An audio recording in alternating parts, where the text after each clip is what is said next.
Hola, buenas tardes a todos, bienvenidos a una nueva charla. Hoy vamos a tocar un tema un poco espinoso, bastante, porque vamos a estar hablando un poco acerca de los falsos judíos. Ya hemos dado una entrada, ¿no es cierto?, en la charla anterior respecto del anti-Mashiach que se está preparando. Pero existe una gran desinformación para todos nosotros acerca de lo que son exactamente los judíos y cómo relacionarlos correctamente con los parámetros bíblicos, escriturales y lo que es la realidad actual. Lo que voy a hacer, vamos a estudiar un poco primeramente toda la parte de lo que son los judíos y vamos a verlos un poco a través de la historia y qué es lo que tenemos en la actualidad y cómo se están manejando, cuál es la agenda que tienen, porque eso dice a todas los acontecimientos que tienen que suceder en breve, ¿no es cierto? Y que todos estamos esperando. Entonces, vamos a dar comienzo a esta charla que es bastante complicadita. El judaísmo talmúdico es primariamente un sistema legal en un sentido bien literal. Tiene muy poco que ver con la religión. Es un antiguo grupo de culto político con muchos seguidores que no son abiertamente judíos. Es por esto que muchos judíos abiertamente afirman ser judíos y ateos al mismo tiempo, lo cual parecería una contradicción a primera vista, pero no lo es. Hoy la mayoría, y que quede claro, no todos, los judíos en Israel son practicantes de la ley farisaica, o sea, de la ley talmúdica, la cual es enemiga de la verdad, de Yeshua, del propio Yahweh, y la mayoría de los judíos no están viendo esa enemistad. Y mucho menos los desavisados efraimitas que a toda costa están buscando lo mismo de siempre, ¿no es cierto? Haciendo lo único que saben hacer, disfrazarse de lo que no son. Desde siempre Efraín coqueteó con cuanto paganismo se le cruzó y así que lo veía, lo adoptaba, lo hizo siempre, ¿no es cierto? Se disfrazaba con ese paganismo. Efraín es un camaleón que adora mimetizarse. Y hoy, habiendo despertado el hecho de que el cristianismo está lleno de cosas equivocadas, decidió deshacerse de todo, ¿sí? Olvidándose de que él mismo fue el que llenó al cristianismo de basura, ¿no es cierto? Lo llenó, o sea, primero hay una cosa buena y la completamos con cosas malas. Entonces, cuando queremos hacer la limpieza, no tiramos todo, sacamos las cosas malas que fueron colocadas, ¿no es cierto? Ese es el gran error que está mostrando en gran medida hoy Efraín. Mayormente, y otra vez, no todos, Efraín ha decidido que quiere disfrazarse de judío y se está esforzando por ser lo que no es, porque esa no es su casa, ¿sí? Aun cuando el padre vaya a reunirlas a ambas, y eso es un hecho, cada una va a mantener su identidad. Unión no es mezcolanza, no es revoltijo completo, es volver a la unidad de Israel, a la unidad con el Padre. Pero Efraín es y parece continuar, por ahora por lo menos, que es continuar siendo una hoja arrastrada por todo viento de doctrina, ¿sí? Y al hoy aferrarse al manto de los judíos, se está olvidando el detalle principal. Los judíos no creen que Yeshua es el verdadero Mashiach. No creen en eso. Por eso tantos de los que están yendo atrás de los judíos están cayendo de la gracia, negando a nuestro Salvador y convirtiéndose al judaísmo o al noajirismo, como vamos a ver, que es la alternativa divertida que el sistema satánico ha encontrado para continuar esclavizando a los que no consiguen pensar con su cabeza libre. En estos días el Padre me ha colocado esta carga muy pesada de mostrar estas cosas, ¿no es cierto? Porque son muy graves y realmente está cayendo mucha gente en este error. Y no es tan simple de ver a primera vista. Por eso es necesario conocer un poco de algunas cosas. Tampoco es tan difícil. Volvamos ahora a los judíos y sus amados paganismos, porque ellos también tienen lo suyo, ¿sí? Están bastante llenitos. Comencemos por comprender exactamente sus puntos, que son muchos, y nos están confundiendo a muchos porque no conocemos, pensamos que judíos son todos los judíos y listo, una cosa simplificada, y no es así. Realmente Yo debo decir que estoy bastante cansada de personas que vienen y me asocian, ¿no es cierto? Me mandan amistad como supuestamente mesiánicos y después me terminan pasando frasecitas del Talmud. Yo no sé si estas personas comprenden la importancia de lo que es el Talmud o no lo comprenden. Estoy segura que no lo comprenden. Y por eso es que el padre me ha puesto esta pesada carga de explicar un par de ciertas cosas. Porque no podemos tener comunión con Belial, no se puede. Entonces, ¿todo lo que dicen los judíos es bíblico? Vamos a verlo. El judaísmo sin templo. Algunas personas creen que Moshe recibió la Torá oral, además de la Torá escrita. Esta es una de las excusas que tienen los judíos, ¿no es cierto? Y dice que Moshe recibió la Torá desde el Sinaí y la transmitió a Josué, a los ancianos, a los profetas, a los hombres de la gran asamblea. Esto está en la Mishnah mismo, ¿no es cierto? La Mishnah afirma que recoge información dada a Moshe en el monte Sinaí, ¿sí? Una sección no escrita de la ley que Elohim dio a Israel. Se llegó a ver a estos hombres de la gran asamblea, que después fue conocida como el Sanedrín, ¿sí? Como parte de una larga sucesión de sabios eruditos que transmitieron ciertas enseñanzas de forma oral de una generación a otra hasta que finalmente se pusieron por escrito en la Mishnah, ¿sí? Ahora, esto es real, esto tiene una argumentación válida. En realidad, ¿quién escribió la Mishnah? ¿Cuándo se escribió? Vamos a ver todas estas cosas. Conforme a esta creencia, Elohim ordenó que no se escribieran ciertos mandatos, sino que se transmitieran verbalmente de generación en generación. Esto es lo que ellos aseguran, ¿no es cierto? De manera que se conservasen solo por tradición oral, ¿sí? No obstante, las escrituras dejan bien claro que Elohim nunca mandó a Moshe que transmitiera una ley oral. Moshe fue y le repitió al pueblo todas las órdenes de Yahweh y todas las reglas. Y todo el pueblo respondió a una voz diciendo: todo lo que Yahweh ha ordenado, lo haremos. Moshe entonces puso por escrito todas las órdenes de Yahweh. Temprano por la mañana erigió un altar al pie del monte y continúa en Shemot 24, Éxodo. Y también le dice un poco más adelante, en el capítulo 34, y Yahweh le dijo a Moshe: escribe estos mandamientos, escribe, ¿sí? Porque de acuerdo con estos mandamientos hago una alianza contigo y con Israel. Una ley oral que no se escribiera no tenía cabida en el pacto que Elohim hizo con Israel, ¿sí? Ningún pasaje bíblico menciona ninguna ley oral. Más importante aún es que sus enseñanzas contradicen las escrituras y fomentan la impresión falsa de que las escrituras se contradicen a sí mismas. No obstante, el culpable de esta confusión no es Yahweh, sino el hombre. Según algunos, Devarim, capítulo 17, implica y sugiere que existe la existencia de esa tradición oral. ¿Por qué dice? Perdonen un segundo, se me fue. Si un caso te resulta muy confuso para decidirlo, sea una controversia sobre homicidio, ley civil o asalto, asuntos de litigio en tus cortes, dirígete prontamente al lugar que Yahweh tu Elohim haya escogido y comparece ante los sacerdotes levíticos o ante el magistrado a cargo en ese momento y preséntale tu problema.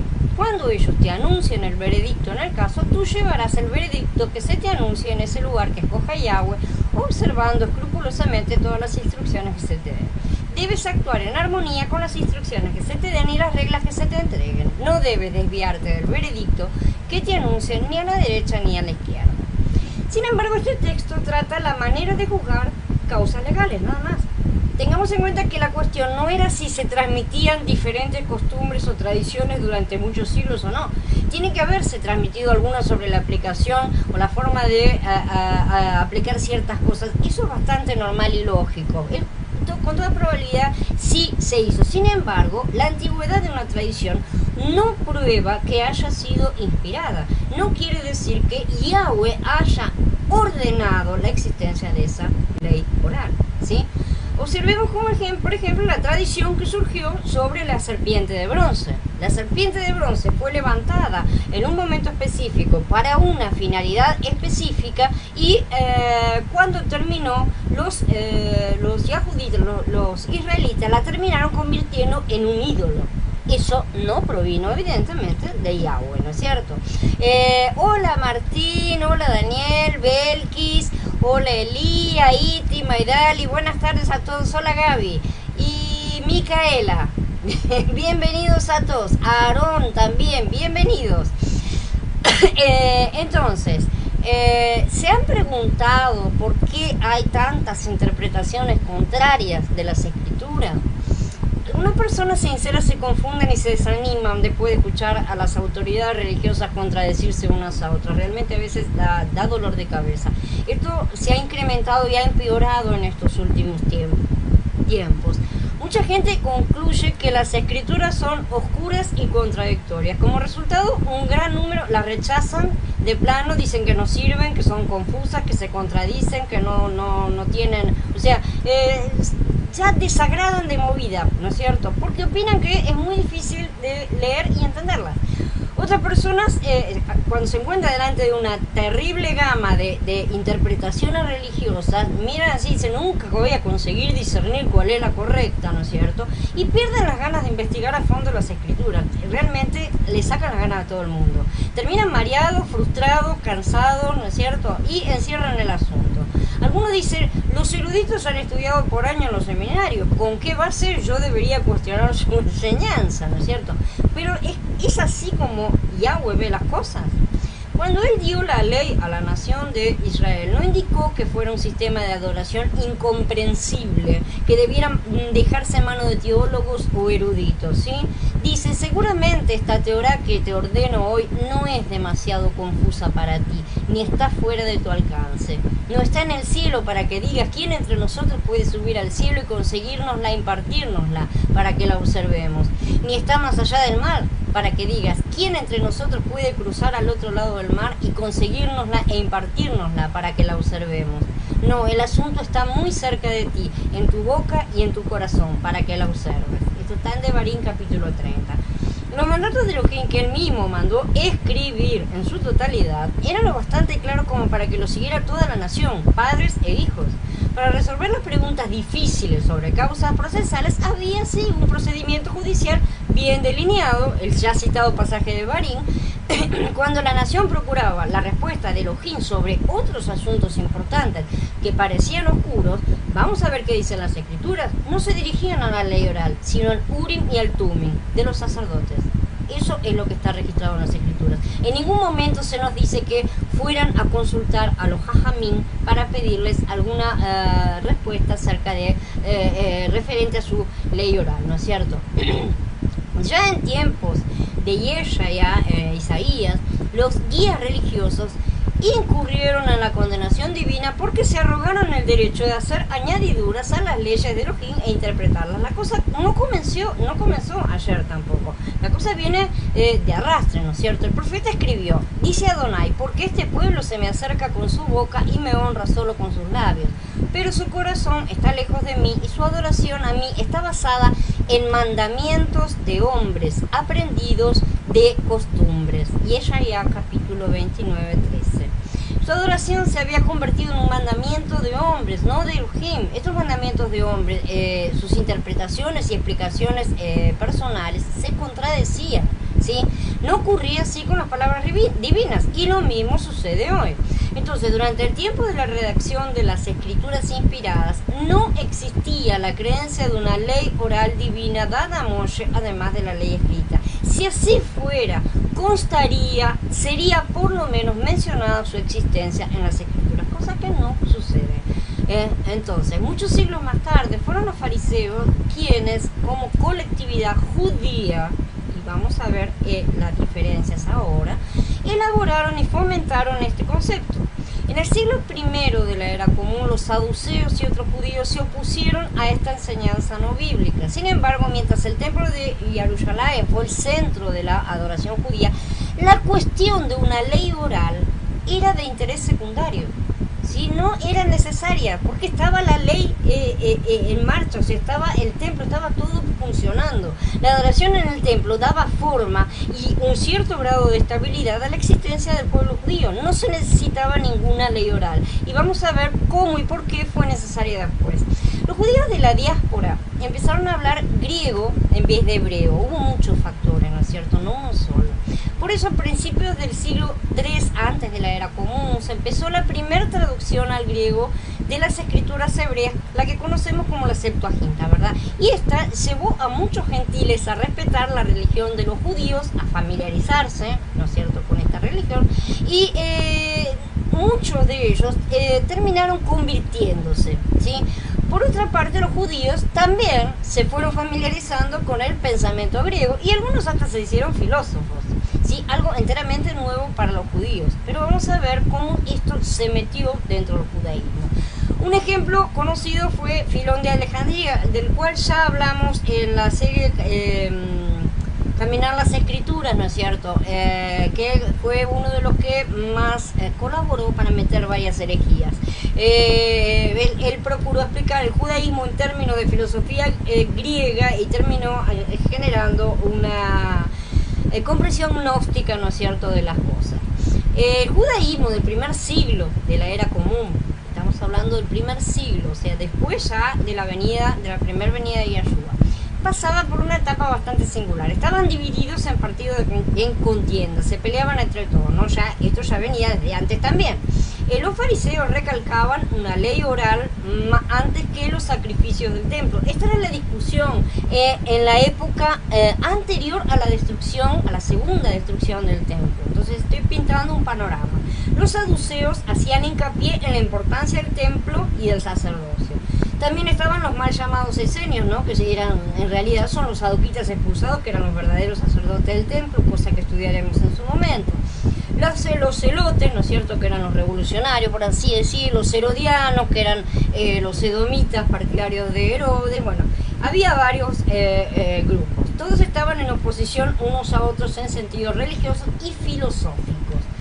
Sin embargo, en el 70 de la era común, las legiones romanas destruyeron Jerusalén y el templo, ¿no es cierto?, el centro de la vida espiritual, y dejó de existir, ¿no es cierto? Era imposible entonces vivir con base a la ley mosaica, porque se necesitaba el templo sí o sí para que todo funcionara, si no, no había forma. Pero esta destrucción fue ordenada por Yahweh y fue decretada por su desobediencia, cosa que el pueblo judío no aceptó en ninguna de las veces en que fue lanzado al exilio. El pueblo judío se negó de plano a aceptar que había sido castigado todas las veces. Y ahora veremos a qué los conduce esta negativa, ¿no es cierto? Porque, ¿qué es lo que dice Yahweh siempre? Que no nos rebelemos a la mano del opresor que Él coloca sobre nosotros, porque es el justo castigo que Él ha colocado sobre nosotros y que debemos aceptar, ¿no es cierto? Porque si no estaríamos rebelándonos no solo contra el opresor, sino contra el propio Yahweh. Entonces, Adin Steinsaltz, que es un erudito talmudista, ¿no es cierto?, dice que la destrucción en el año 70 había convertido en una necesidad urgente la reconstrucción de toda la vida religiosa. Efectivamente, ellos la reconstruyeron, hicieron su propio Frankenstein. La destrucción del templo significó la desaparición de los saduceos, obviamente, porque eran la parte de los sacerdotes que estaban ocupados en el templo, falsos sacerdotes. Ya lo veremos en otro momento. Pero era la parte que estaba dependiendo directamente del templo. Destruyó el templo, desaparecieron los saduceos. La ley oral que habían apoyado los fariseos terminó convirtiéndose en el centro de un nuevo judaísmo, un judaísmo rabínico. Los sacrificios y las peregrinaciones relacionadas con el templo fueron sustituidos por un estudio más intenso, más oración y obras de piedad, ¿sí? Obras, hacer cosas. Así el judaísmo se podía practicar en todas partes, en todo tiempo, en cualquier entorno cultural, que es lo que ha venido sucediendo. Los rabinos pusieron por escrito esta ley oral. Aquí comienza y termina siendo por escrito, ¿sí? La ley oral original que ellos decían la terminaron poniendo por escrita, y escribieron comentarios sobre ellas y luego comentarios sobre los comentarios, ¿sí? Sobre lo cual en conjunto todo eso terminó siendo conocido como el Talmud. El Talmud es la gran enciclopedia que encierra todas diferentes partes que vamos a estudiar ahora también. Aún antes de que el templo fuera destruido, Yohanan ben Zakkai, que fue un discípulo de Hillel, el fariseo, ¿no es cierto?, recibió el permiso de Vespasiano, que después sería emperador, para trasladar el centro espiritual del judaísmo y del Sanedrín de Jerusalén a Yavne. Recuerden este nombre porque el concilio de Yavne es una parte muy importante de la historia del desarrollo judío. Buenas tardes, Jorge, buenas tardes, Andrés, bienvenidos. Entonces, Steinsaltz indica respecto de este Yohanan ben Zakkai: después de la destrucción de Jerusalén y del templo, enfrentó el desafío de establecer un centro nuevo para la gente y ayudarla a adaptarse a las nuevas circunstancias por las cuales era necesario revertir el ardor religioso hacia otro punto. Este nuevo punto fue la ley oral. Con el templo en ruinas, los saduceos y otras sectas judías no ofrecían ninguna opción convincente. O sea, los saduceos no salieron a buscar, dentro de todo en eso no estuvieron mal, no salieron a buscar una nueva opción. Acabado el templo ya no tenían nada, porque no tenían nada. Realmente ellos no creían en la parte de la ley oral que ya venían manejando cada vez más los fariseos, ¿no es cierto? Y que había sido la discusión antes, cuando estaba en la época de Yahshua, ¿no es cierto? Y por supuesto hasta la destrucción. Los fariseos pasaron a ser la corriente dominante, integraron en sus filas a la oposición, o sea, los fueron absorbiendo, ¿no es cierto? Los que no se dispersaron y los que no les quedó otra se incorporaron. Los rabíes más destacados, empeñados en lograr la unidad, dejaron de llamarse fariseos, abandonaron el nombre, que era porque era un término que tenía implicaciones sectarias y partidistas de una época que ya había dejado de existir, porque al no existir las otras facciones ya no valía la pena, ¿no es cierto? No era más un partido político, por así decir. Entonces se les llegó a conocer simplemente como los rabíes, los rabinos, los jajamín de Israel, ¿sí? Con el fin de albergar su concepto de la ley oral, ellos crearon un edificio espiritual mucho menos vulnerable al ataque humano que el templo. Vamos a ver cómo hicieron para consolidar esta ley oral. Aunque la Academia Rabínica de Yavne, que estaba ubicada a unos 40 kilómetros de Jerusalén, no estaba muy lejos, y fue entonces el centro principal, otras academias que enseñaban la ley oral empezaron a surgir por todo Israel y hasta en lugares tan lejanos como Babel y Roma. En esto vemos, quiero que lo noten, la influencia helenizante, ¿no es cierto? Porque el tema de tener una escuela, una academia, como en el caso de los judíos, es completamente griego. Los griegos, los filósofos griegos, cada uno tenía elaborada toda su teoría, armaba lo que se le antojaba en la cabeza y armaba una escuela y salía a enseñar lo que le pasaba por la cabeza, así de simple. Esto mismo fue lo que hicieron los jajamín. Cada uno abría una escuela y enseñaba lo que le pasaba por la cabeza, o sea, su propia interpretación de las cosas. Entonces, esta parte es importante que tengamos en cuenta la influencia de Grecia, ¿no es cierto? Esta circunstancia, sin embargo, dio lugar a un problema. El mismo Steinsaltz explica: mientras todos los sabios se mantuvieron unidos y el grueso de la tarea de investigación y erudición estuvo en manos de un grupo de hombres en Jerusalén, se conservó la uniformidad de la tradición. Obviamente, la proliferación de maestros y el establecimiento de escuelas separadas creó una diversidad de formas y métodos de expresión, que es exactamente lo que vemos que ocurre con las denominaciones en todas partes. Cada maestrito con su librito, y ahí vienen todos los libros. A los maestros de la ley oral se los llamaba Tanaim, ¿sí? Vocablo derivado de una raíz aramea que significa estudiar, repetir o enseñar, ¿no es cierto? Y así se daba énfasis a su método de aprendizaje y enseñanza de la ley oral mediante la repetición y memorización intensiva, ¿sí? Nosotros vemos que a los niños judíos hasta los 13 años, que cuando van al Bar Mitzvah, ellos ya saben de memoria la Torá, ¿no es cierto? Eso es básico para ellos y saben más cosas también, pero no te las van a contar. porque algunas cosas solo se transmiten para los que están dentro, ¿no es cierto? La ley oral al final es la ley oral.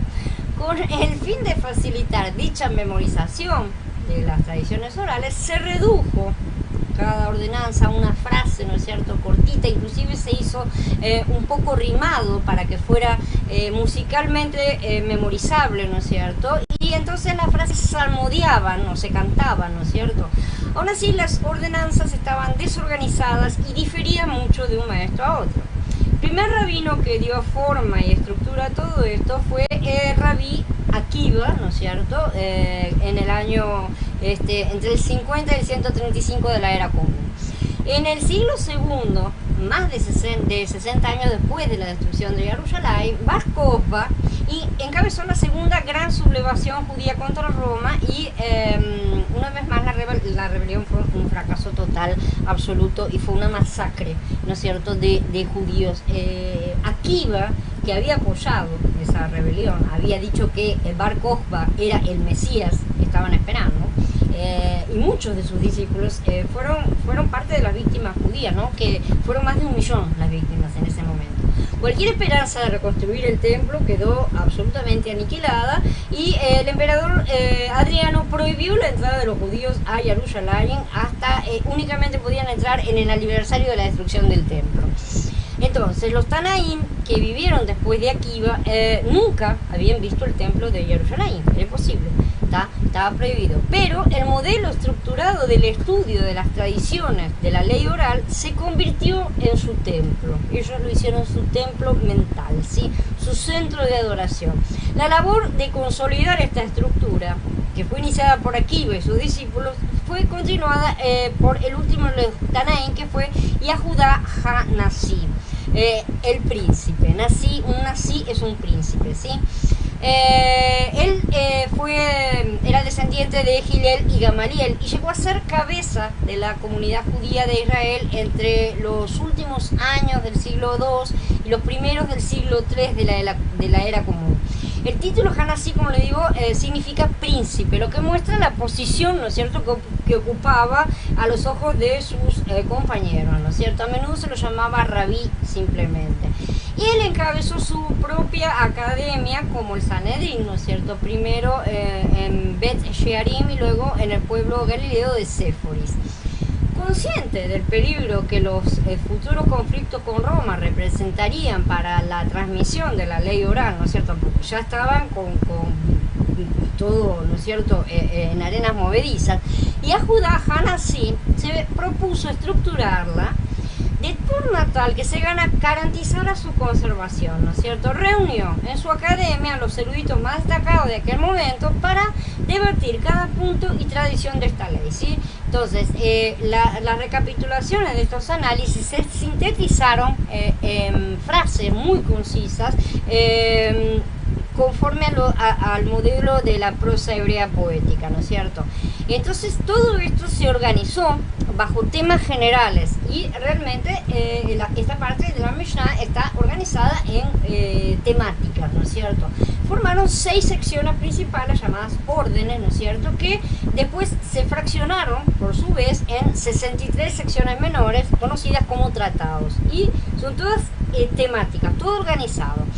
Entonces, logrado esto, el edificio espiritual que estaban construyendo quedaba completo, ¿no?, quedaba organizado. Hasta este entonces, estas tradiciones habían sido siempre transmitidas de forma oral.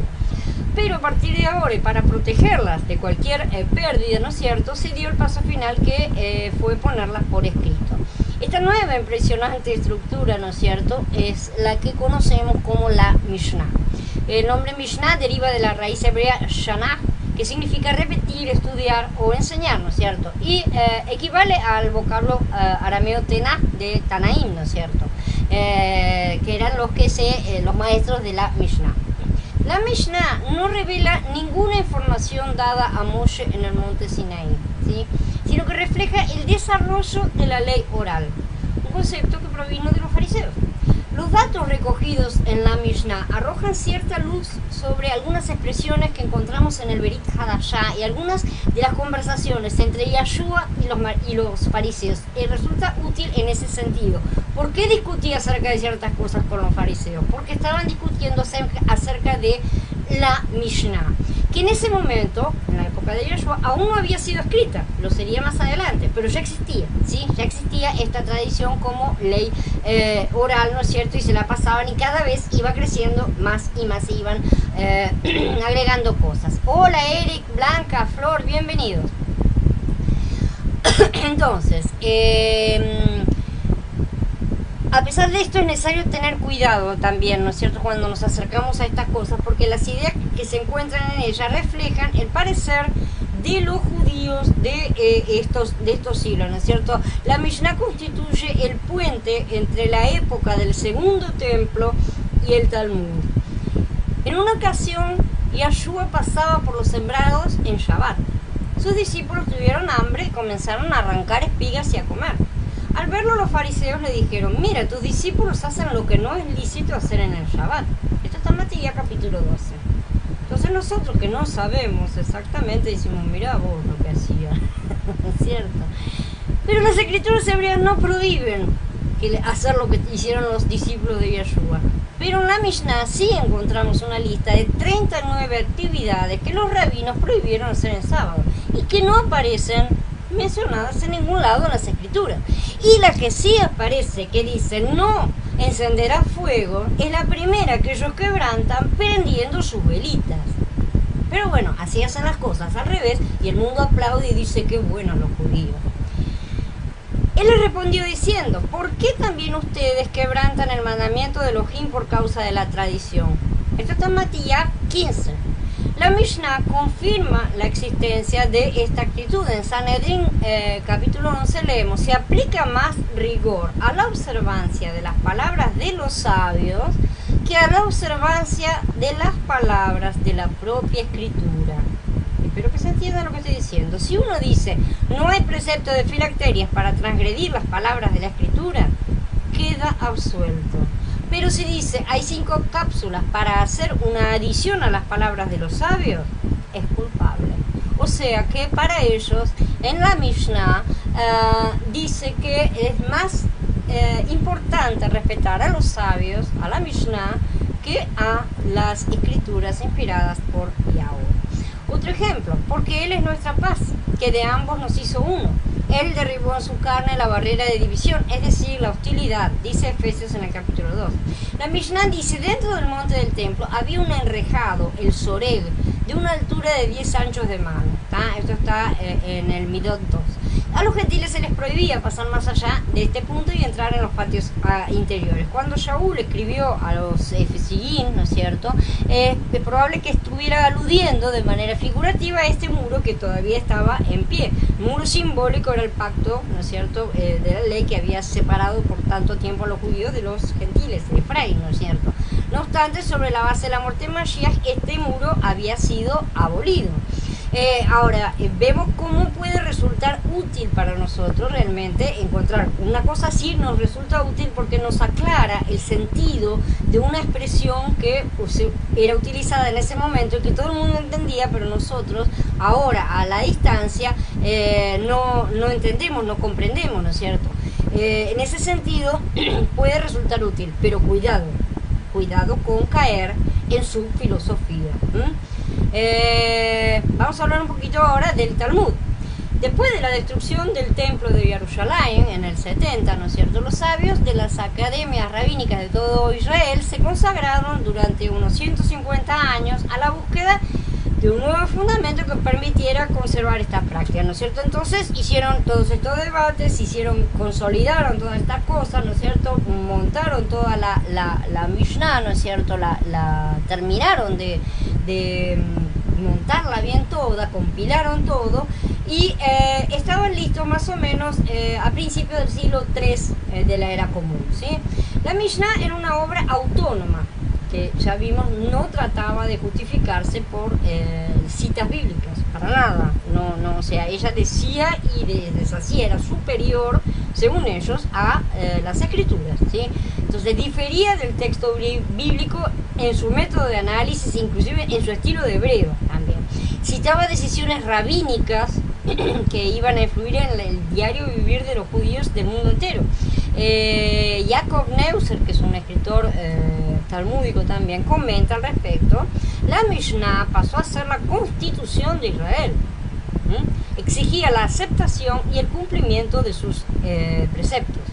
Daniel Jeremy Silve, otro escritor, también afirma exactamente lo mismo. Dice que se constituyó en la Constitución misma, ¿no es cierto? Y afirma, se reemplazó la Biblia por la Mishnah como principal libro de texto de la educación judía.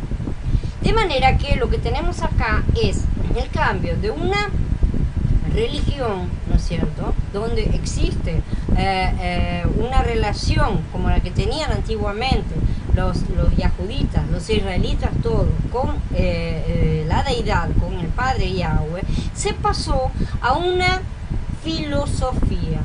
Lo que tienen acá ellos es filosofía, no es una religión. Ellos pueden decir que están adorando, pero en realidad no lo están. Están elaborando sus propias teorías y análisis de las situaciones. Ellos levantan sus reglas, hacen sus cosas, elaboran todo y dicen, claro, se excusan atrás de que es todo eso lo hacen en nombre del Eterno, pero no lo hacen a su manera, ¿no es cierto? Y ahora vamos a continuar viendo más adelante qué es exactamente lo que ellos piensan. A los rabíes que asumieron esta nueva labor, ¿no es cierto?, se los llegó a llamar amoraitas, intérpretes, ¿no es cierto?, de la Mishnah. Entonces, en torno de un rabino eminente se organizaba una academia en la que había un pequeño círculo de sabios dedicados a la discusión todo el año, ¿sí? Esto es exactamente igual que las escuelas griegas. No obstante, las sesiones clave que hacían, donde sí se juntaban todos, eran bianuales, en los meses de Adar y Elul, que era cuando bajaban las actividades agrícolas, ¿no es cierto? Entonces se permitía que acudiera más gente. Adin Steinsaltz explica, el jefe de la academia presidía las sesiones sentado sobre una silla o sobre alfombras especiales. En las primeras filas estaban los académicos importantes, entre los cuales se contaban sus colegas o los alumnos sobresalientes, y detrás de ellos todos los otros estudiantes. Y añade, el orden de los lugares se basaba en una jerarquía establecida con mucho rigor. Eso a los judíos les encanta. A los fariseos amaban estas cosas, ¿no es cierto? Yahshua lo dijo, los que buscaban siempre los primeros asientos. En cada sesión se recitaba primero un pasaje de la Mishnah, completamente bien, como se puede ver, ¿no? Después se comparaba con información paralela, suplementaria, con algo que hubieran juntado, reunido los tanaítas, ¿no es cierto?, ajena a la Mishnah, ¿no es cierto?, cosas de afuera. Entonces se iniciaba el proceso de análisis y debate, ¿sí? Se formulaban preguntas, se estudiaban las contradicciones, todo más, a veces se agarraban de los pelos, ¿no es cierto? Estos son concilios. Estos son realmente concilios, porque esta es la forma, concilio viene de conciliar, y lo que buscaban era conciliar ideas. Aunque a veces, por ejemplo, según un sabio citado en el Talmud de Babel, dice que en un debate saltaron chispas entre las bocas de los rabinos, lo que quiere decir que, bueno, las cosas se ponían bastante bravas, ¿no es cierto? Dice Steinals que el jefe de la academia o el sabio que pronunciaba la conferencia ofrecía su propia interpretación de los problemas. Los académicos presentes solían bombardearlo con preguntas basándose en otras fuentes, ¿no es cierto?, los puntos de vista de otros comentaristas o sus propias conclusiones, ¿no? También. En algunas ocasiones la discusión era muy breve y se limitaba a una respuesta inequívoca y concluyente, ¿no? En otros casos, algunos de los estudiosos presentes ofrecían soluciones alternativas y se extendían los debates, ¿no es cierto? Entonces esto era completamente, no se sabía cómo podía terminar. Ahora bien, estas sesiones no se reducían a interminables debates legalistas, además de temas jurídicos sobre las reglas y ordenanzas de la vida religiosa judía, que son la halajá, ¿sí? Vos que procede, esta palabra procede de una raíz hebrea que significa ir, que se refiere a la senda que debe seguirse en la vida, ¿no es cierto? También se trataban otros asuntos que son llamados agadá, ¿sí? Estas palabras, cuando las escuchen, sepan que son partes de la Mishnah y por lo tanto son parte del Talmud, de una raíz hebrea que significa contar, ¿sí? Que estos son cuentos, son relatos, parábolas, metáforas, ¿no es cierto? Entonces, la halajá y la agadá se entremezclaban en estos debates.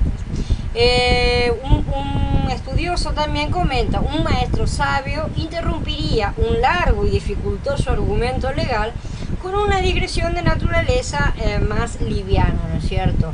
Encontramos así leyenda e historia, ciencia contemporánea y folclore, biografía y exégesis bíblica, homilía y teología entrelazadas en algo que para alguien poco familiarizado con los métodos de las academias parecería una curiosa miscelánea de desorganizados datos. A mí me parece, ¿sí? A mí me parece un rejunte, ¿sí? Una gran ensalada. Para el académico, estas digresiones se supone que tenían la finalidad de guardar relación con lo que se analizaba. La halajá y la agadat eran las células del nuevo cuerpo que se estaba desarrollando en estas academias rabínicas. En el transcurso del tiempo, Tiberíades se convirtió en el principal centro rabínico de Palestina. Tiberíades está al borde del mar de Galilea, al norte. Si bien había importantes academias en otros lugares también, ¿no es cierto? No obstante, la crisis económica, la inestabilidad política que era siempre prevaleciente, y las presiones y las persecuciones de la cristiandad que estaba creciendo, propiciaron un gran éxodo a Babel, ciudad que siempre mantuvo una gran presencia judía. Por siglos los alumnos habían viajado de Babel a Palestina para recibir instrucción de los grandes rabinos de las academias, ¿no es cierto? Entre estos discípulos figuraba Abba ben Ivo, quien acabó siendo conocido solo como Rab. A su regreso a Babel en el año 219 de la Era Común, después de haber estudiado con Yahudá Hanasí, el príncipe, fundó una academia en Sura, ¿sí? Donde había una nutrida colectividad hebrea, pero había poca actividad erudita en aquel momento. Pero la fama del maestro atrajo a miles, ¿no es cierto?, de alumnos que se congregan, a los cuales se agregaban más personas en las épocas de reunión, ¿no es cierto?, y se fueron fundando cada vez más academias en otras localidades. Entonces ya no era necesario desplazarse a Palestina, ¿sí? Era posible estudiar directamente, mucho más cerca, ¿no es cierto?, con los grandes doctores de Babel. Entonces, la formulación de la Mishnah como texto independiente en sí favoreció justamente esta independencia total de las academias, ¿no es cierto?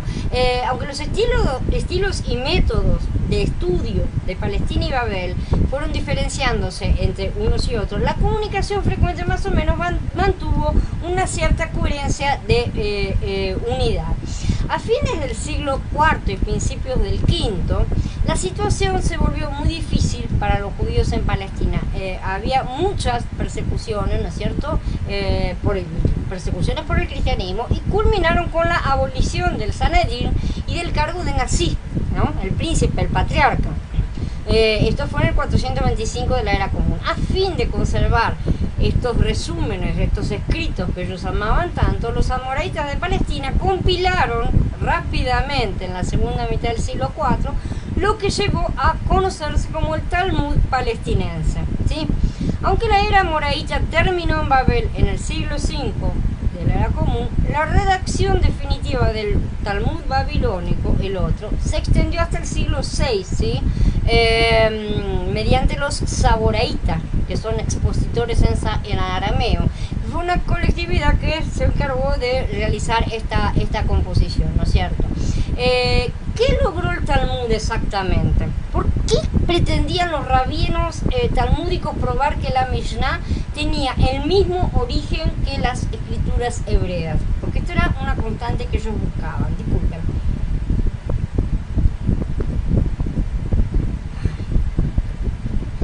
Jacob Neuser comenta la razón aquí.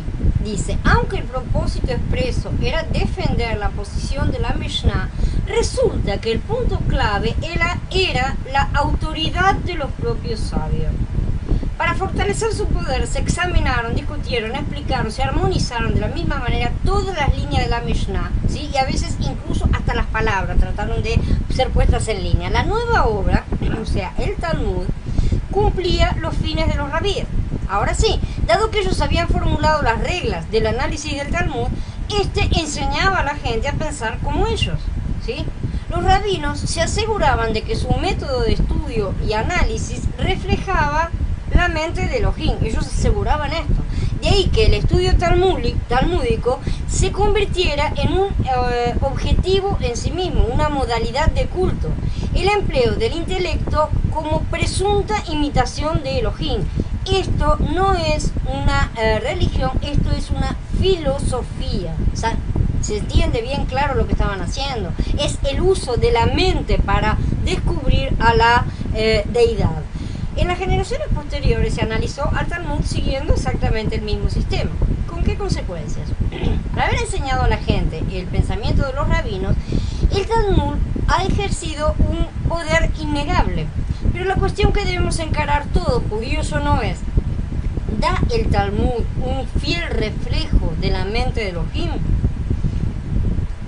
Pues ¿quién de entre los hombres conoce las cosas profundas del hombre sino el espíritu del hombre que está en él? Así también nadie ha conocido las cosas profundas de Elohim sino el espíritu de Elohim. Y nosotros no hemos recibido el espíritu de este mundo, sino el espíritu que procede de Elohim, para que conozcamos las cosas de Elohim, que Elohim nos ha dado gratuitamente. De estas cosas estamos hablando, no con palabras enseñadas por la sabiduría humana, sino con las enseñadas por el espíritu, interpretando lo espiritual por medios espirituales. Pero el hombre natural no acepta las cosas que son del espíritu de Elohim, porque para él son locura, y no lo puede comprender porque hay que discernirlas espiritualmente. En cambio, el hombre espiritual lo juzga todo, mientras que a él nadie lo juzga. Porque ¿quién conoció la mente del Maestro? ¿Quién lo instruirá? Pero nosotros tenemos la mente del Mashiach. Dice Konetim Aleph en el capítulo 2. ¿Podemos tener otra comprensión acerca de esto que acabamos de leer, que nos dice Shaul, ahora que estamos viendo un poco más con quiénes se estaba enfrentando en su nacimiento, ¿no es cierto? En la época en que Shaul se estaba enfrentando, ya estaban ellos en pie, estaban explicando estas cosas, comenzando a inicializarlas y las concretizarían, como estamos viendo, ¿no es cierto?, un poco más adelante. Podemos ver contra lo que él se estaba enfrentando en ese momento, ¿no es cierto? Este hombre natural que no acepta las cosas del espíritu. ¿A quién se está refiriendo Shaul en este momento? ¿Contra quiénes se le estaba debatiendo?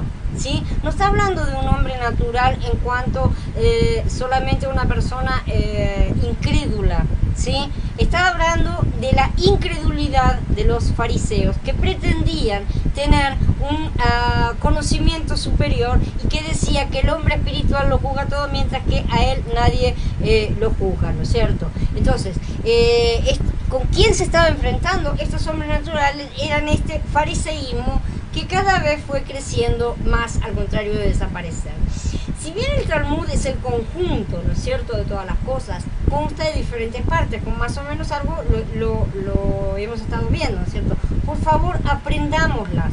Tenemos que aprendernos estos nombres, pero no hace falta que los estudiemos, no necesitamos estudiarlos, pero sí necesitamos estudiar estos nombres y aprendan a rechazar todo contenido de las mismas como fuente proveniente de Yahweh, porque no proviene de él, ¿sí? Nos puede ilustrar, como ya vimos, acerca de las costumbres y darnos una comprensión acerca de por qué discutían exactamente, porque nosotros estamos un poco fuera de todas esas de aquella época, ¿no es cierto? Nos puede servir para eso, en ese sentido es útil, pero no son cosas que provienen de Yahweh. Estas no son sino lucubraciones de hombres sabios a sus propios ojos, ¿sí? Pueden ser usadas como apoyo, nada más, para ampliar nuestra comprensión esas cosas, pero nada más. Muchas veces recurrimos a muchos otros escritos seculares, ¿no es cierto?, para hacer las investigaciones. Esto lo podemos utilizar exactamente de la misma medida, pero no hace falta que nos casemos con las filosofías que venden. Yo cuando hablo de cosas de salud no me caso con la filosofía de los científicos que las escriben, ¿no es cierto? No necesito absorberlo todo absolutamente. Bajo ningún concepto podemos aceptarlos como siendo la continuación de su falsa ley oral. Aprendamos a distinguirlos y vamos a mencionarlos rápidamente para que si alguien te manda una frase de ellos, díganle no gracias, esto no es de Yahweh. Y para que, a ver si de esta manera también abrimos un poco los ojos de todos los desavisados, porque el peligro de la senda por la cual están recorriendo es bastante físico y real, y los vamos a ver un poco más adelante. La Gemara, en los 3 siglos posteriores a la redacción de la Mishnah, rabinos de Israel y Babel analizaron, debatieron y discutieron el trabajo de la Mishnah. ¿Sí? Estas discusiones forman la Gemara. Ellos todos lo escriben y lo amplían. Se la pasan escribiendo y haciendo comentarios de los comentarios y lo agregan todo. ¿Sí? Entonces esta es una parte, la Gemara. La Agadá y la Alajá, como ya vimos, ¿no es cierto? Que la Agadá comprende textos que no son legales, son los de carácter exegético, ¿no es cierto? Milético, ético, histórico, proverbiales, ¿no es cierto? Los cuentos, historias, ¿no es cierto? Y la Alajá, que son los textos de carácter legal, ¿sí? El Midrash en sí, que es justamente el estudio completo, ¿no es cierto?, de todas las leyes de aquella supuesta ley oral, ¿no es cierto?, que ellos tenían. Y la Baraita, todas estas fuentes tanaíticas, no midrashicas, son conocidas como Baraitot, ¿sí?, en el plural, ¿no es cierto?, y son citadas acá. Entonces, cualquiera de estas cosas que alguien les mencione, dice la Alajá, dice el Midrash, dice, no son cosas escriturales. No todo lo que los judíos dicen es bíblico. Tengámoslo bien presente, por favor, porque esto no es volver a las raíces hebreas, ¿sí? Cualquier afirmación que cite estos libros entonces no es escritural. El Talmud pretende una autoridad superior a la de las escrituras, inclusive superior a la del propio Yahweh. Por lo tanto debemos rechazarlo de plano, ¿sí? Y sobre todo debemos hacerlo notar a las personas que nos mandan esas cosas, porque muchos tal vez no sepan, ¿tá? Muchos tal vez no conozcan todas estas cosas que estamos explicando y piensan que está correcto, que viene de Yahweh, ¿sí? Porque no lo saben. Entonces nosotros tenemos la obligación de ser atalayas también para ellos. Entonces, para encerrar esta cronología, quisiera que visualizáramos rapidito una línea de tiempo así simple. Tenemos en primer lugar la época de las escrituras, el Tanaj, tenemos acá, ¿sí? Después vino Mashiach, ¿no es cierto? Y el Berit Hadashah, tenemos acá. Y entre de los 2 a 6 siglos después de Mashiach, surge la religión judía que conocemos hoy. 2 siglos después de Mashiach. Ya venía prefigurándose unos 2 siglos antes, desde los Macabeos en adelante. Esto lo vamos a estudiar más adelante, ¿sí? Ya venía prefigurándose, pero no estaba todavía formulada, porque estando el templo todavía era discusión, como vemos. A partir de la caída y destrucción del templo en adelante surge la religión judía que conocemos hoy, y que la misma ha ido evolucionando, porque al ser una religión humana, que no es una religión, es una filosofía humana, ¿sí? Ella puede evolucionar y hacer lo que quiera, puede transformarse en lo que sea. Entonces, durante la Edad Media, desde alrededor del año 500, estamos hablando de la cristalización de esto que venimos, vamos a continuar con la línea, hasta el 1500 más o menos, surgieron 2 diferentes comunidades judías: los judíos sefardíes, que florecieron bajo la gobernación musulmana en España, ¿no es cierto?, y los askenazíes en la Europa central y oriental. Las 2 comunidades produjeron eruditos rabínicos cuyos escritos y pensamientos son hasta hoy la base de la interpretación religiosa judía. Es interesante que muchas de las costumbres y prácticas religiosas comunes hoy en el judaísmo realmente empezaron recién en la Edad Media y no antes, no son más antiguas que la Edad Media.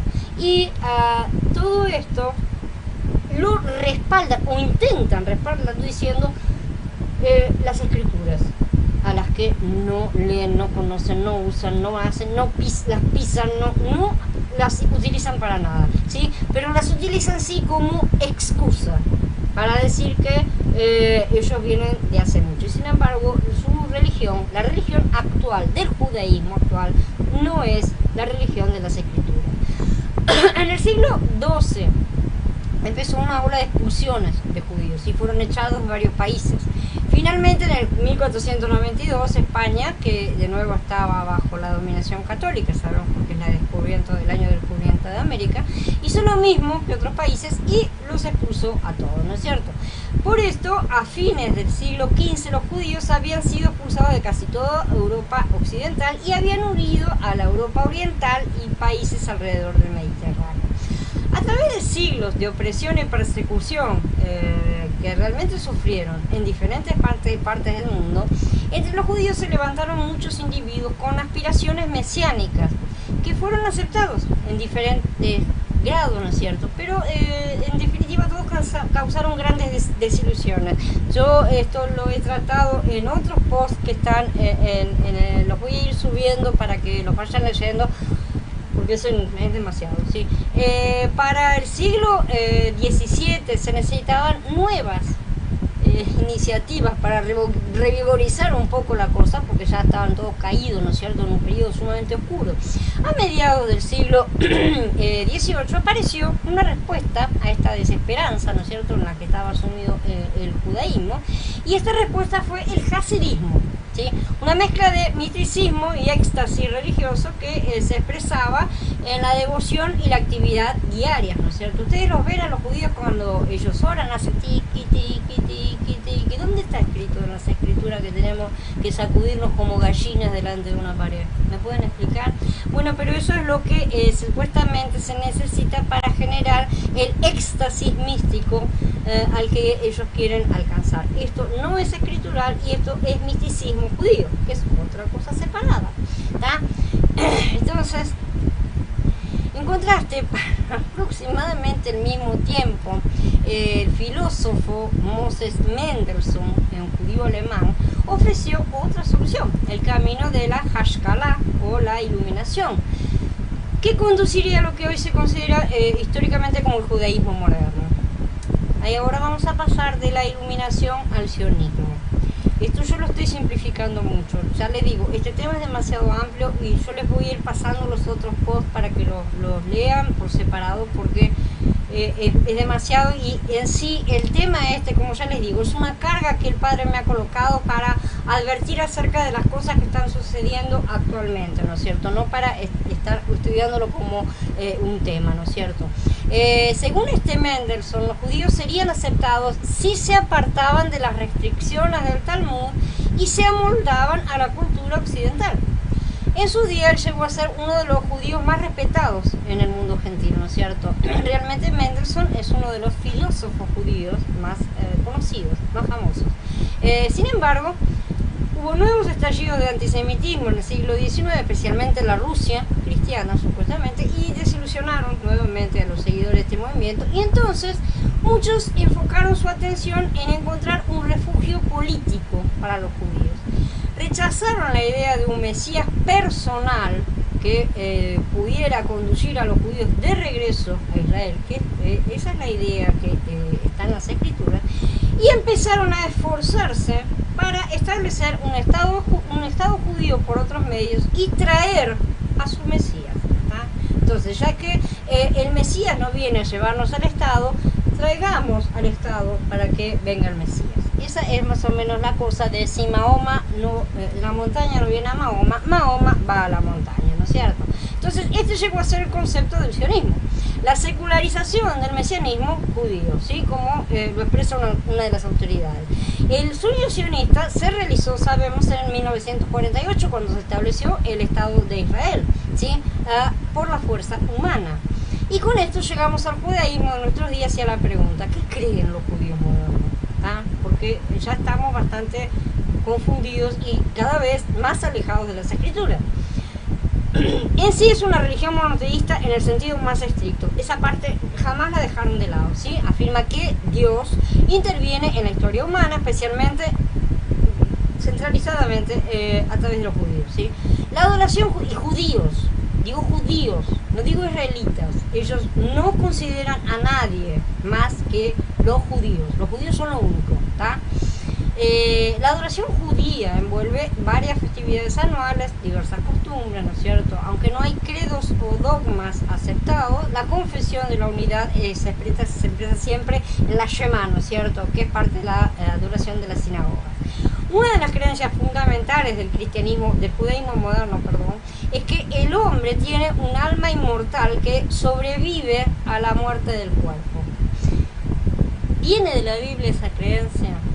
La enciclopedia judaica confiesa francamente, quizás fue por la influencia griega como entró en el judaísmo la doctrina de la inmortalidad del alma.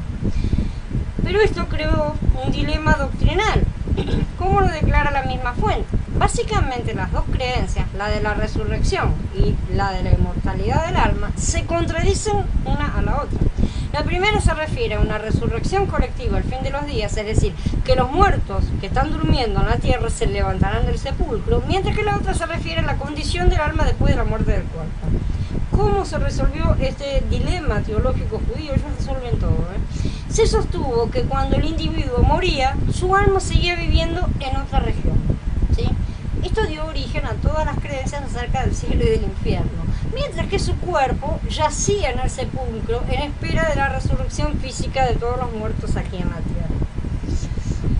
Pero hoy, aunque toda división del judaísmo acepta la inmortalidad del alma, no acepta la resurrección de los muertos. Han pasado de un lado al otro. En contraste con la Biblia, el Talmud, bajo la influencia del helenismo, está lleno de explicaciones y cuentos y hasta descripciones del alma inmortal. Literatura mística judía de tiempos posteriores, la Kabbalah, llega hasta el extremo de enseñar la reencarnación, transmigración de las almas, ¿sí? Que es fundamentalmente una antigua enseñanza hindú, básicamente. Hoy en Israel esta enseñanza se acepta extensamente como enseñanza judía y también desempeña un papel importante en la creencia y la literatura hasídicas y en el invento noájida que vamos a ver en breve y en la próxima también. Los actuales judíos enseñan Talmud y enseñan Kabbalah y lo colocan por encima de la Torá, ¿sí? Por algo Yahshua les dijo que ellos eran la sinagoga de Satanás. Este Talmud se refiere a Yahshua como siendo un hechicero y a sus adoradores como siendo idólatras, o sea que somos todos idólatras. Afirma que Yahshua estaba en bestialismo y que se está quemando en el infierno en una piscina de semen. Son muy creativos. Ahora bien, ¿de dónde puede provenir esto si no de Satán mismo? Los libros del Talmud están basados en las enseñanzas de los fariseos, de sus rabinos y sus jajamim, ¿no es cierto? Para entender por qué Yahshua tenía tal desprecio hacia esta antigua secta elitista, los creyentes deberíamos tener algún conocimiento acerca de estos libros del Talmud. Estos libros contienen el código legal que es la base del judaísmo de hoy y de la ley judía, ¿no? Esa parte ya la entendimos, ¿no? Y los dos tienen muy escasa conexión con las escrituras, excepto para reivindicarlas como somos los hijos, somos los herederos, somos los hijos de Abraham, ¿no es cierto? Y todas esas cosas, pero nada más, pero hacemos lo que queremos. A pesar de que ellos consiguen citar exitosamente las escrituras, consiguen tergiversarlas totalmente. Maimónides, que es la principal autoridad judía medieval, enseña en su libro del conocimiento que es el deber de un judío exterminar con sus propias manos a los judíos infieles como Yeshu de Nazaret. Yeshu es un título muy ofensivo, y sus discípulos, ¿sí? El fallecido rabino Menachem Schneerson, que es el antecesor del actual rabino que está entre los Chabad Lubavitch, ¿no es cierto?, que fue considerado por los judíos ortodoxos como el Mesías viviente, una vez dijo: el cuerpo de una persona judía es de una calidad totalmente diferente al cuerpo de los miembros de todas las otras naciones del mundo. Los cuerpos de los no judíos son en vano. Una diferencia todavía mayor existe en cuanto al alma. El alma de un no judío proviene de 3 esferas satánicas, mientras que el alma judía proviene de la santidad. El propagandista judío Eli Wiesel afirma que los judíos son una raza superior. Todo en nosotros es diferente, dicen. Los judíos son ontológicamente excepcionales y modestos. Estas son afirmaciones reales de gente real acerca del mundo que ellos creen que es real, ¿sí? Y esto es trágicamente real, porque son bastante desagradables en estas percepciones, ¿no es cierto? Estas son las declaraciones de muchos de los judíos, pero también es necesario aquí, y por favor vamos a detenernos un poco siempre, no empujemos el péndulo de un extremo al otro. No todos los judíos son así, ¿sí?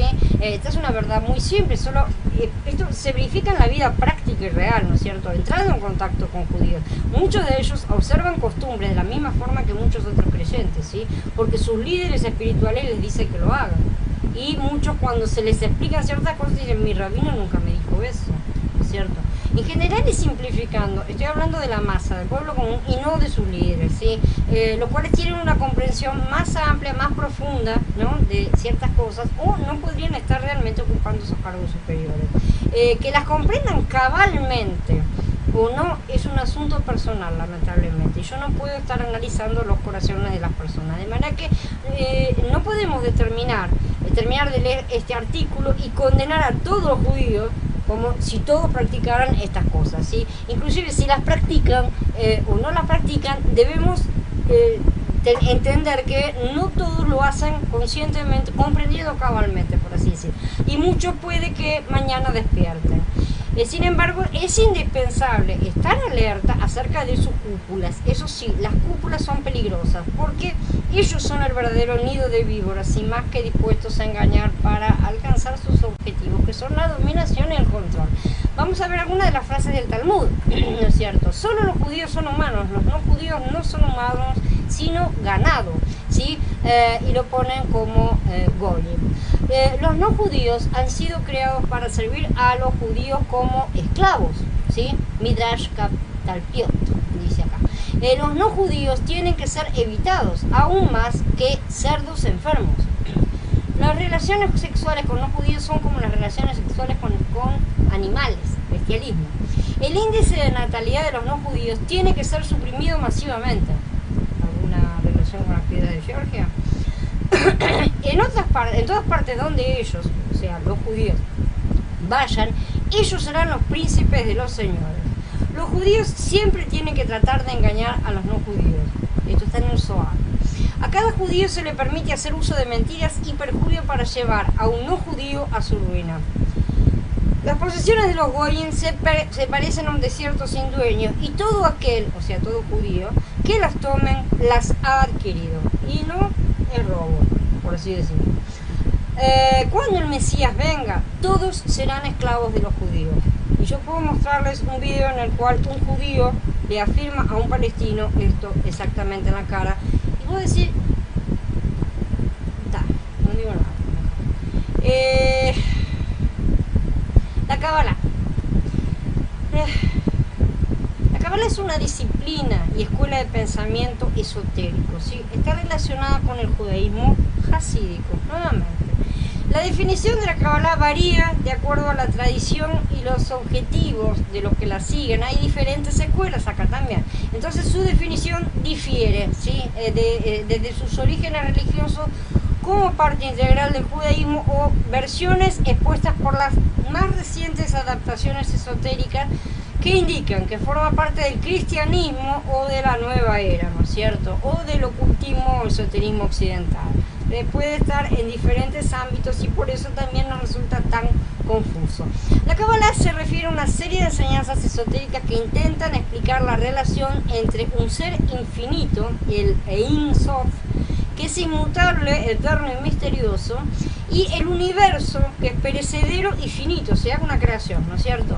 La Cábala no podría considerarse como una denominación religiosa en sí, sino es la base de interpretaciones religiosas de carácter místico y filosófico, ¿sí? La Cábala busca definir la naturaleza del universo y del hombre, aprendiéndolo de forma mental, ¿no es cierto? En base al conocimiento y al intelecto.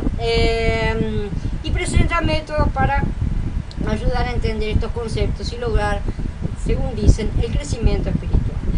En la antigua literatura hebrea, la Cábala era el cuerpo total de la doctrina recibida y las 22 letras del alfabeto hebreo estaban relacionadas con las cartas del tarot, ¿sí? Que se desarrollaron posteriormente en la Edad Media, en plenitud, ¿no es cierto?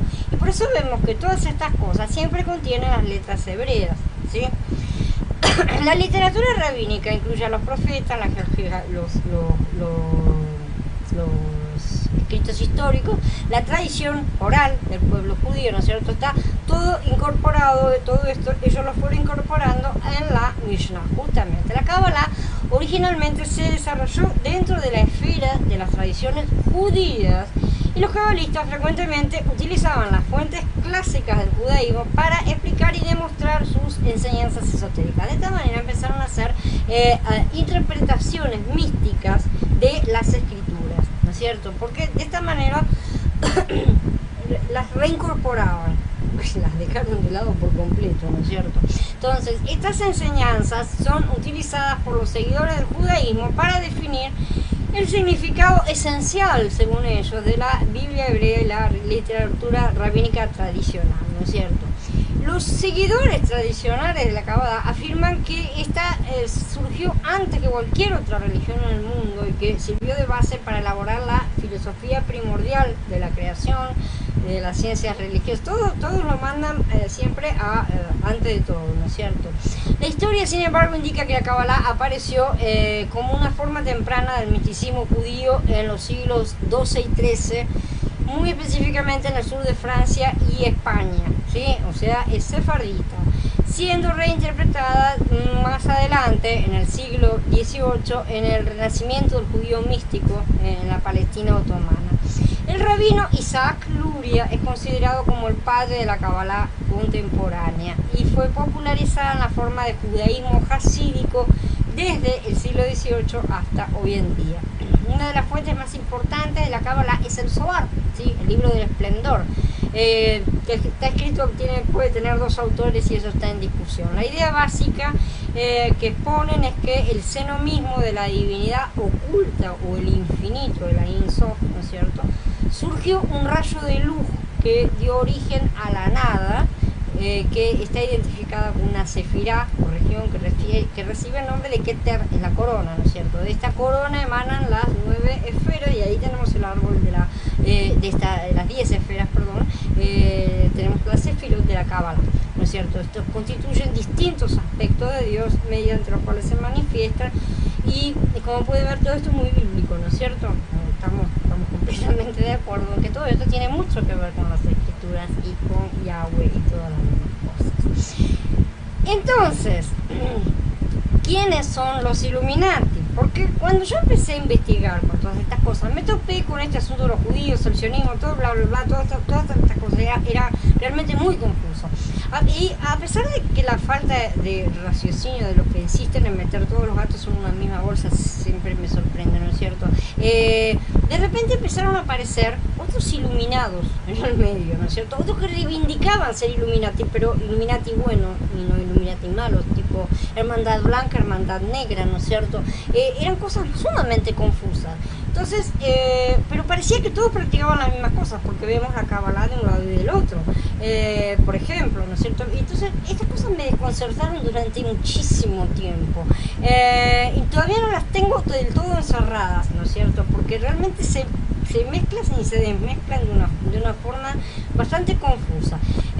Pero en sí esto se debe más que nada a nuestra formación educativa occidental, sí que sabemos muy poco acerca de la historia del judaísmo y hasta hemos conseguido eliminar el Tanaj de nuestras creencias, ¿no es cierto? Entonces, siendo que conseguía encontrar tantos elementos similares en los dos bandos, me ponía eso muy nerviosa, no entendía muy bien cómo separarlos o cómo relacionarlos, no se me terminaba ni de unir ni de separar. Lo cierto es que se trata de dos bandos antagónicos, verdaderamente, pero con muchos puntos en común, costumbres, por ejemplo, ocultistas, ¿no es cierto?, relacionadas, y un cierto desaforado apetito por el poder y control por encima de lo que los dos bandos consideran como masas inferiores, ¿sí? Lamentablemente los dos bandos se esconden detrás de sus seguidores, que son algo así como los grados azules de la masonería, ¿no es cierto?, los tontos de abajo, ¿no es cierto?, los tontos útiles, que dicen, no, la masonería es buena, yo estoy ahí, yo soy bueno, y entonces listo. Y ellos son una fachada, ¿no es cierto?, con un aspecto inocente, respetable, y en última instancia pueden ser masacrados sin mayores consecuencias porque a los de arriba no les interesa. Toda masacre siempre ofrece enormes ventajas a sus víctimas, y más que a sus víctimas, a los sobrevivientes, que son los que perpetran y organizan todas estas cosas. Ventajas que les otorgan simpatía y empatía social, ¿no es cierto? Qué cosa que yo no niego la masacre judía, pero sí digo que no es exactamente todo lo que dijeron y cómo la han agrandado y cómo la han mistificado también. Todavía también no me voy al otro extremo de decir que no ha existido ni que Hitler era buenito, porque tampoco era pavada. Entonces, ni blanco ni negro, ni el enemigo de mi enemigo no es necesariamente mi amigo, ¿sí? Entonces, declaro que todos los usuarios de estas ciencias ocultistas provenientes de Babel son enemigos no solo míos, sino también de Yahweh, porque él mismo lo dice, ¿no es cierto? Entonces, mientras practiquen estas cosas que están prohibidas en las Escrituras, ciertamente estarán fuera de la protección de las mismas, ¿no es cierto? Es curioso que estas dos partes, ¿no es cierto?, están siempre en veredas opuestas, sean judíos o nazis, ¿no es cierto? Lo curioso es que viven haciéndose las víctimas alternadamente, ¿no? Y los dos tienen un amor por la supremacía de su propia raza, y se creen que son realmente superiores, ¿no es cierto? Estos que se dicen ser judíos, pero no lo son raza de víboras, son peligrosos porque engañan a muchos incautos y porque sus acciones desmedidas atraen el odio de muchos sobre el resto de los judíos, que sí son judíos verdaderos, que practican, ¿no es cierto?, o tratan de practicar, y atraen el odio sin distinciones, y lo traen con finalidades de que finalmente sean masacrados, ¿sí?, juntamente, porque todo esto proviene de Edom. Los Lubavitch son judíos hasídicos, ¿sí? El hasidismo es una corriente mística del judaísmo que se basa esencialmente en la Kabbalah, el estudio del Talmud y la práctica estricta de la halajá, ¿no es cierto?, que ya vimos. En otras palabras, el movimiento de Lubavitchers talmúdico surge del fariseísmo, ¿sí? Muchos fariseos secretamente pertenecieron al grupo ocultista y satánico judío de tradición oral conocido después como la Kabbalah. Muchos de ellos, al contrario, eran judíos piadosos, ¿sí? Pero una golondrina no hace verano y una persona no representa a todo un grupo. Este grupo, que aparentemente comenzó con las mejores intenciones de preservar la piedad, aparentemente por lo menos, terminó convirtiéndose en una de las peores amenazas de la humanidad. ¿La única? No. De ninguna manera, hay varias, ¿sí? No es una única, sino varias hermandades buscando el control del juego y apoyar a una, porque no nos gusta la otra, es simplemente cambiarnos el collar de esclavos, ¿sí? Pero vamos a seguir siendo esclavos, así que no sirve. Una vez que entendemos que los fariseos de los tiempos de Yeshua estaban envueltos en una sociedad secreta satánica, podemos entender cómo ellos lo odiaron tanto. Los fariseos también lograron matar a Yeshua porque alegaron que él había blasfemado a Elohim, lo cual es la segunda ley de Noaj, ¿sí? Una ley noágida que vamos a ver un poco más adelante. Recuerdan las palabras de Yeshua en Matías 10, que dice que los discípulos del maestro serían tratados de la misma manera que el maestro fue tratado. No olvidemos sus palabras. Los Lubavitchers son un grupo místico, supuestamente, porque ellos enseñan tanto Kabbalah como Talmud. Esta revelación los une a las sociedades secretas de la actualidad que se están armando para conducir el nuevo orden mundial. Como por ejemplo, sí, otros grupos Illuminati, incluyendo grupos que normalmente serían antagónicos, pero que se apoyan unos a otros hasta que tengan una mejor oportunidad. O sea, son movimientos políticos, por así decirlo, ¿no es cierto? Discúlpenme un segundo. La charla de hoy es complicada. Grupos como los masones y el grupo Bilderberg, por mencionar solamente un par, ¿sí? Así que parecería natural que estas sociedades secretas se mostraran a favor de un grupo judío místico que tiene sus raíces activas en la antigua Kabbalah, un grupo que es el alma mater de las sociedades secretas judías de la actualidad, que son los Chabad Lubavitch. ¿Quiénes son según ellos mismos? Ellos dicen: fiel al tronco judaico de la Torá y la Halajá.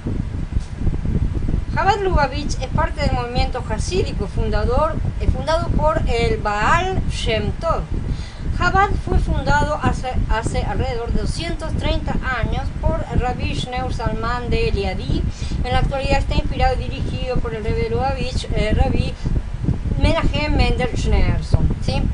Según ellos, se dedica a ayudar a cada hombre y en especial al pueblo judío a cumplir con su misión en la vida de la manera más plena. Y esto a través de hacer conocer a los judíos la riqueza espiritual de la Torá heredada y a todos los hombres del mundo los 7 preceptos universales, las 7 mitzvot de los hijos de Noah, principios pilares de toda la civilización.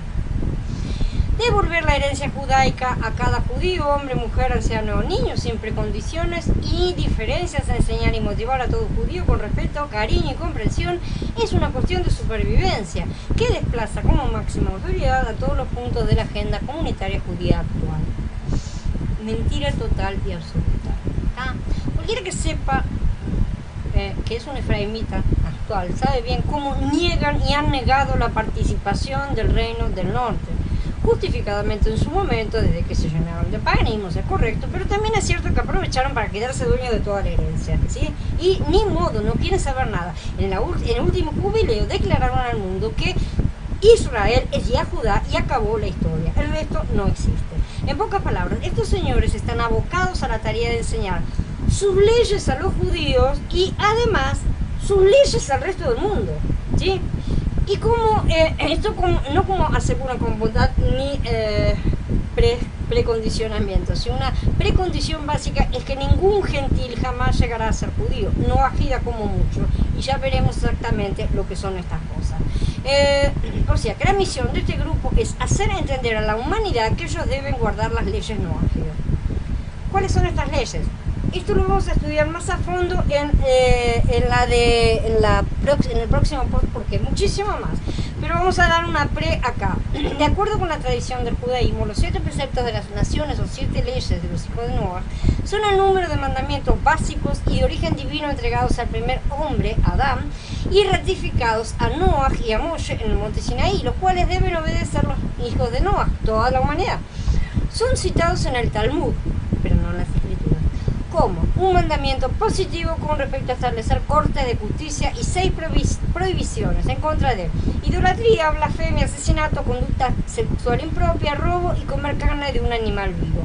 Noten cómo tergiversan las escrituras, ya que este último punto lo derivan de la orden de Yahweh de no comer sangre, ¿sí? Que está en Bereshit capítulo 9. Pero ellos le quitan la importancia suprema de que la vida está en la sangre, reduciéndola a no ser crueles con los animales.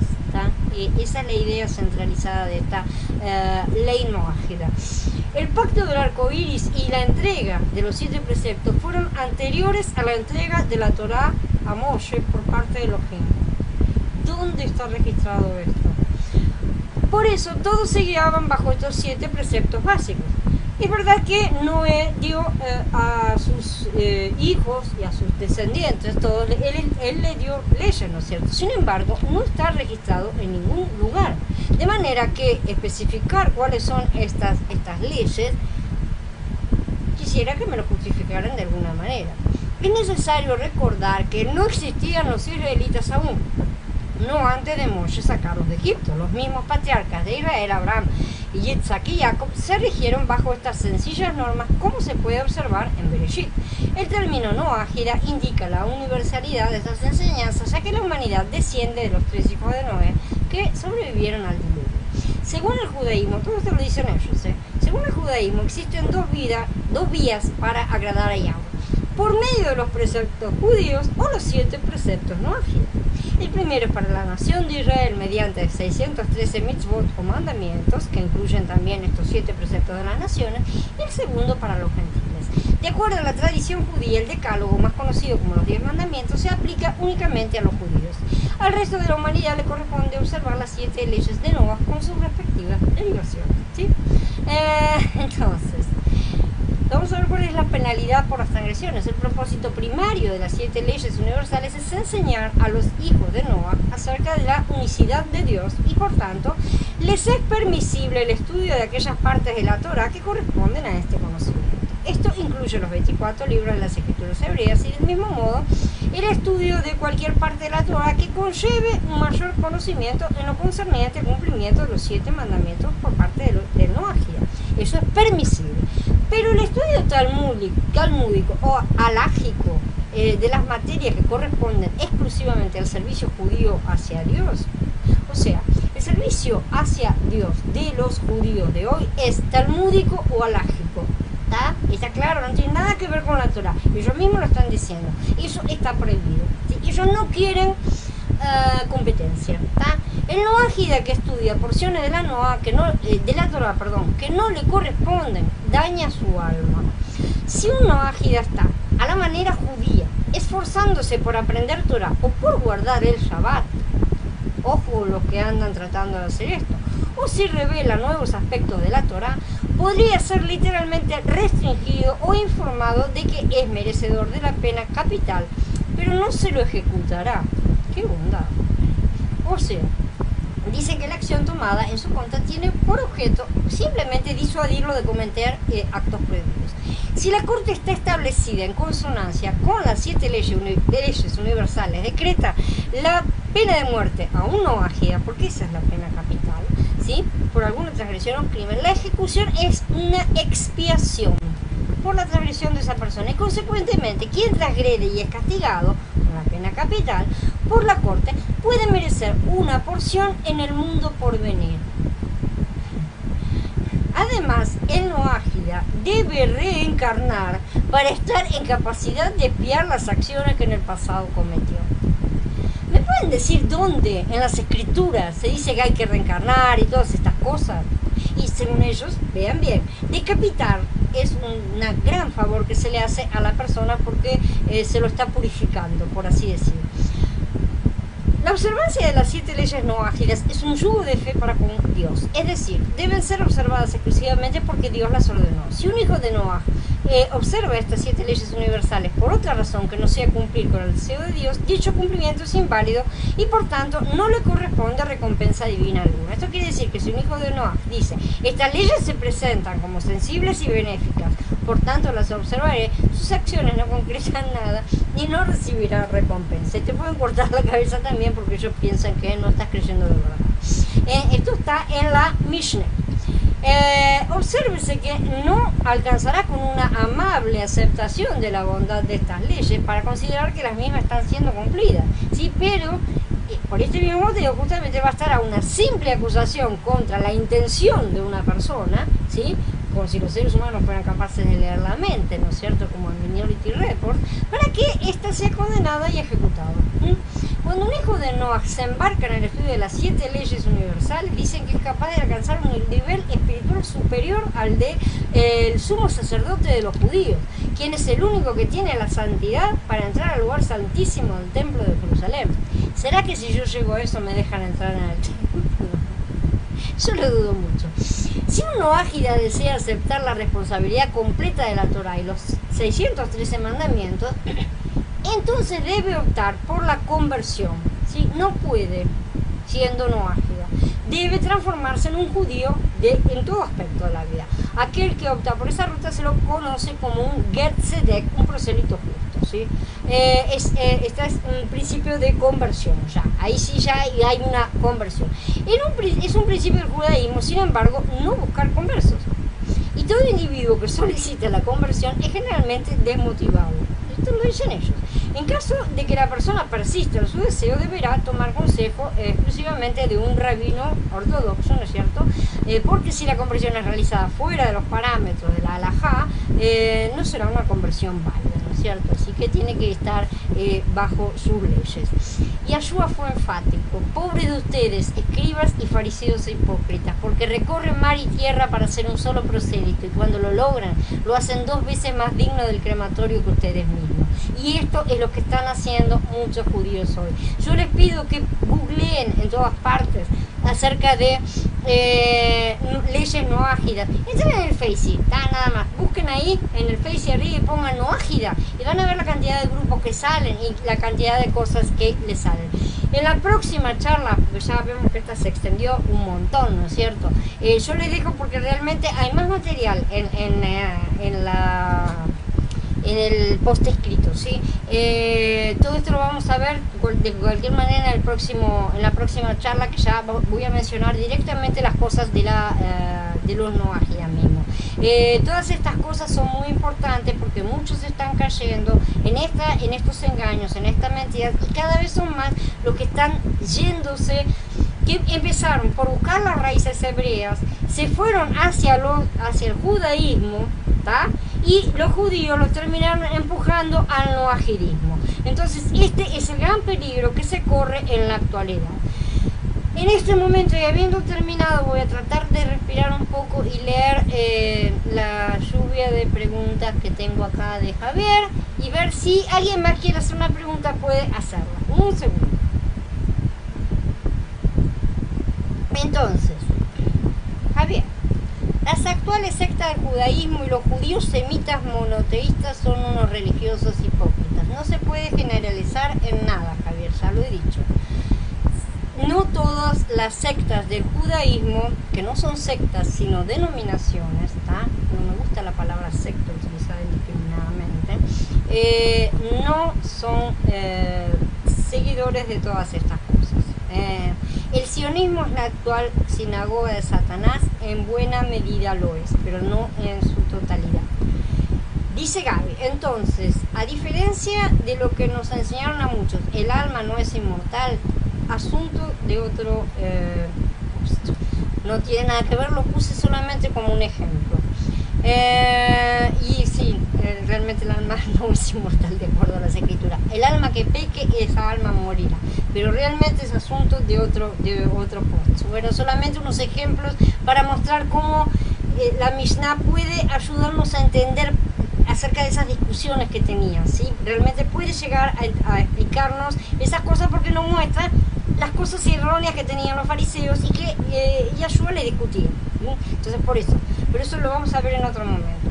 Dice Javier, el judaísmo y el sionismo son los actuales fariseos y saduceos modernos. No podemos llamar a todo el judaísmo de lo mismo. Existen muchas ramas de judaísmo y algunas pocas se esfuerzan por mantener las creencias dentro de las escrituras, con o sin errores, el mayor de los cuales es que obviamente que no creen en Mashiach, pero con los sin errores, muchos de ellos sí creen en las escrituras y tratan de cumplirlas de la mejor manera posible. La mayoría de los que hacen esto en general no son sionistas, lo cual no hace que no estén mezclados entre todos, ¿está? De manera que no se puede meter a todos los gatos en una misma bolsa y utilizar las mismas chorreras de frases y adjetivos para calificarlos a todos. Entonces, ¿está mal aprender hebreo? Dice Carla, para nada. Carla, si aprendemos hebreo en sí, yo te voy a explicar.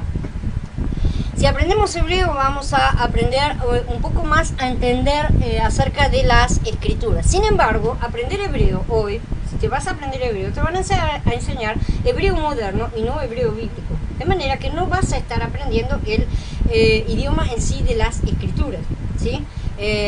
Sino que vas a estar aprendiendo un hebreo ya deformado por el uso popular, porque los idiomas son así, los idiomas se van deformando en la vida, ¿no es cierto? Eso es natural, no es exactamente el mismo hebreo. Sí nos sirve de mucho empezar a recurrir a las fuentes originales y utilizar herramientas como la S-Word, que yo recomiendo a todos siempre, que utiliza diccionarios como el Strong, que nos ayuda a tener una comprensión de las terminologías hebrea y griega, ¿no es cierto?, que son en las que encontramos los manuscritos, para tener un mayor acercamiento a la comprensión de los originales, ¿no es cierto? Dice, entonces no hay unicismo tampoco. No sé a qué te referís con eso, Carla, exactamente. Daniela, ¿qué tan cierto es que el antimashiach viene de los judíos? Flor, mira la charla anterior, porque hablamos de eso. Dice a Javier, todos los cristianos denominacionales nicolaitas forman parte. No, pero mira, yo no conozco ningún cristiano que se llame nicolaita, así que decime cuál es esa denominación y te digo si Juan, Pedro y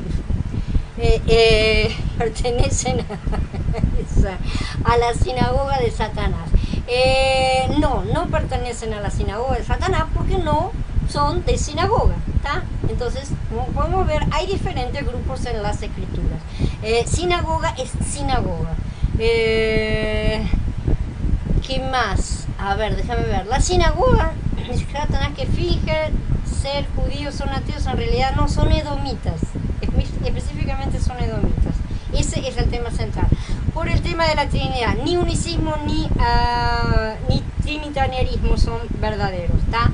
Eso lo estudiamos en uno de los posts de la religión del anti-Mashiach, que está en la serie de Caminar las Escrituras. Más o menos lo estudiamos, aunque no a fondo, obviamente se mencionó el tema porque hacía parte. Dice Blanca, pero hay algunos que mencionan que Yahweh es Yahshua, y al empezar a escucharlo supe que esto no es cierto porque piensan así los mesiánicos, ¿acaso son también edomitas? Yo no sé de qué mesiánicos piensan exactamente lo mismo, que es, o sea, es difícil entender el concepto de unidad y unicidad. Son uno, ser uno en espíritu no quiere decir que nos amontonamos en la materia, ¿tá?